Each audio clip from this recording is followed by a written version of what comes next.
2020 ലോകകപ്പിന്റെ രണ്ടാം സെമിയിൽ ഇന്ത്യ ബാറ്റ് ചെയ്യുകയാണ്. ടോസ് നേടിയ ഇംഗ്ലണ്ട് ബൗളിംഗ് തെരഞ്ഞെടുത്തു. സ്പോർട്സ് ഡെസ്കിൽ നിന്ന് അനിൽ വാസുദേവ് വിവരങ്ങൾ നൽകും. അനിൽ, വളരെ വൈകിയാണ് മത്സരം തുടങ്ങിയത്. മഴ തടസ്സപ്പെടുത്തി. 20 ഓവർ മത്സരം നടക്കുമോ അതോ വെട്ടിച്ചുരുക്കിയിട്ടുണ്ടോ? വിജയകുമാർ പറഞ്ഞതുപോലെ തന്നെ 1 മണിക്കൂറും 20 മിനിറ്റും വൈകിയാണ് ടോസ് പോലും ഇടാനായത്. വലിയ മഴയായിരുന്നു ഈ മത്സരം നടക്കുന്ന വെസ്റ്റ് ഇൻഡീസിലെ ഗയാനയിൽ ഉണ്ടായിരുന്നത്. പക്ഷേ ഇപ്പോൾ മഴ മാറി, അങ്ങനെ ടോസ് ഇടുകയാണ്. ടോസിലെ വിവരം ഇതാണ്: ടോസ് നേടിയ ഇംഗ്ലണ്ട് ബൗളിംഗ് തിരഞ്ഞെടുക്കുകയാണ്. ഇന്ത്യയെ ബാറ്റ് ചെയ്യാനായി വിട്ടിരിക്കുകയാണ്. ഇന്ത്യൻ ക്യാപ്റ്റൻ രോഹിത് ശർമ്മ പറഞ്ഞത് ആദ്യം ടോസ് കിട്ടിയിരുന്നെങ്കിൽ ബാറ്റിംഗ് തന്നെയാണ് തിരഞ്ഞെടുക്കുക എന്നുള്ളത്. അപ്പോൾ രണ്ട് ടീമിനും ഫേവറബിൾ ആയിട്ടുള്ള ഒരു ടോസ് എന്ന് തന്നെ നമുക്ക് പറയേണ്ടിയിരിക്കുന്നു. ഒരു നിർണായക ചോദ്യം തന്നെയായിരുന്നു വിജയകുമാർ ചോദിച്ചത്. അതായത് ഓവറുകൾ വെട്ടിക്കുറയ്ക്കുമോ എന്ന കാര്യത്തിൽ. നിലവിലെ സാഹചര്യത്തിൽ ഓവറുകൾ ഒന്നും തന്നെ വെട്ടിക്കുറയ്ക്കില്ല. 20 ഓവർ മത്സരം തന്നെ നമുക്ക് കിട്ടും. നേരത്തെ 11 മണിക്ക് ശേഷം ഒക്കെ തന്നെ ആണെങ്കിൽ മാത്രമാണ്, അല്ലെങ്കിൽ ഒരു 12:10 ശേഷമാണെങ്കിൽ മാത്രമാണ് ഓവറുകൾ വെട്ടിക്കുറയ്ക്കേണ്ട ഒരു സാഹചര്യമുള്ളൂ. ഈ റിസർവ് ദിനം ഇല്ലാത്തതിനാൽ തന്നെ 250 മിനിറ്റ് അധികം ഈ മത്സരത്തിനായി നീക്കി വെച്ചിട്ടുണ്ട്. അതായത് പതിവ് സമയത്തിന് അപ്പുറത്തേക്ക് 250 മിനിറ്റ് കൂടി. അതുകൊണ്ട് ഓവറുകൾ ഒന്നും തന്നെ നഷ്ടപ്പെടാതെ ഇപ്പോഴത്തെ സാഹചര്യത്തിൽ 20 ഓവറും തന്നെ മത്സരം കിട്ടുമെന്ന് തന്നെയാണ് പ്രതീക്ഷിക്കുന്നത്. ഒരുപക്ഷെ ഫൈനലിനേക്കാൾ മികച്ചൊരു സെമി പോരാട്ടമാണ് നടക്കുന്നത്. മുൻ ചാമ്പ്യന്മാരായ ഇന്ത്യ നിലവിലെ ചാമ്പ്യന്മാരായ ഇംഗ്ലണ്ടിനെ നേരിടുന്നു. ആദ്യ സെമി ഫൈനലിലെ പോലെയല്ല, ഒരു ബ്ലോക്ക് ബസ്റ്റർ പോരാട്ടം തന്നെയാണ് നമ്മൾ പ്രതീക്ഷിക്കുന്നത്.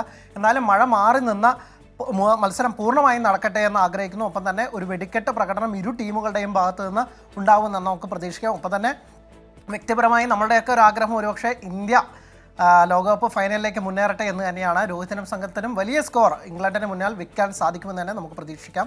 വിജയകുമാർ, ഉറപ്പായും അനിൽ, നേരത്തെ അനിൽ പറഞ്ഞതുപോലെ ഈ കഴിഞ്ഞ ഏകദിന ലോകകപ്പിൽ ഇന്ത്യക്ക് ടോസ് നഷ്ടമായ സമയത്തും രോഹിത്തിനോട് ഈ പ്രതികരണം തേടിയപ്പോൾ അന്നും രോഹിത്ത് പറഞ്ഞത് ഞങ്ങൾ ആഗ്രഹിച്ചതാണ് ടോസ് നഷ്ടമായിട്ടും കിട്ടിയതെന്നാണ്. പക്ഷേ ബാറ്റ് ചെയ്യുന്ന സമയത്ത് അത് കണ്ടില്ല എന്നത് ഈ സമയത്ത് ഓർക്കുന്നു. അങ്ങനെ സംഭവിക്കാതിരിക്കട്ടെ എന്ന് നമുക്ക് കരുതാം, അല്ലേ? തീർച്ചയായിട്ടും. ഒരുപക്ഷെ ഈ കണക്കുകളെ വിജയകുമാർ പറഞ്ഞ ഒരു നിർണായക കണക്ക് തന്നെയാണ്. കാരണം 2021 ശേഷം നടന്നുള്ള ICC ടൂർണമെൻറ്റുകളിലെ നോക്കൗട്ട് സ്റ്റേജിൽ ആദ്യം ബാറ്റ് ചെയ്തപ്പോഴൊക്കെ തന്നെ ഇന്ത്യക്ക് തോൽവി നേരിടേണ്ടി വന്നിട്ടുണ്ട്. അങ്ങനെ ഒരു മോശം റെക്കോർഡാണ് ആദ്യം ബാറ്റ് ചെയ്യുമ്പോൾ ഇന്ത്യക്ക് ഉണ്ടായിട്ടുള്ളത്. അപ്പോൾ അങ്ങനെ വെച്ച് നോക്കുകയാണെങ്കിൽ ഇന്ത്യക്ക് ഒരുപക്ഷെ ഈ ടോസ് രോഹിത്ത് ഒരുപക്ഷെ സ്വയം ആശ്വസിക്കാൻ പറയുകയാണോ എന്നറിയില്ല. പക്ഷേ കഴിഞ്ഞ മത്സരങ്ങളൊക്കെ പരിശോധിക്കുകയാണെങ്കിൽ ആദ്യം ബാറ്റ് ചെയ്ത് ഒരു ഭേദപ്പെട്ട ഒരു സ്കോർ അടിച്ചെടുക്കുക. ഇന്ത്യയുടെ കരുത്ത് സ്പിന്നർമാരാണ്.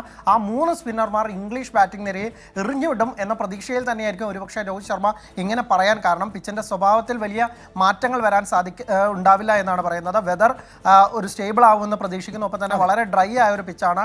അൺഈവൺ ബൗൺസോ അല്ലെങ്കിൽ വലിയ ബൗൺസുകളോ ഉണ്ടാവാൻ സാധ്യതയില്ല.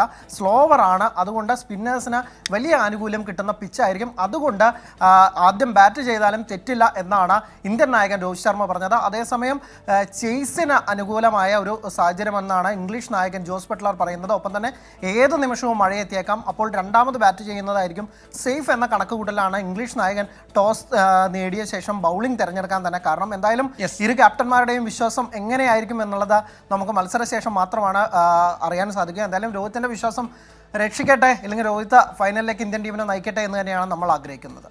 ഏതായാലും ദക്ഷിണാഫ്രിക്കയ്ക്കെതിരെ ഇന്ത്യ ഫൈനൽ കളിക്കുന്നത് കാണാൻ കാത്തിരിക്കുകയാണ് ആരാധകർ. അങ്ങനെ സംഭവിക്കട്ടെ, അങ്ങനെ തന്നെ നടക്കട്ടെ എന്ന് നമുക്ക് ആശംസിക്കാം. അനിൽ വാസുദേവാണ് വിവരങ്ങൾ നൽകിയത് സ്പോർട്സ് ഡെസ്കിൽ നിന്ന്.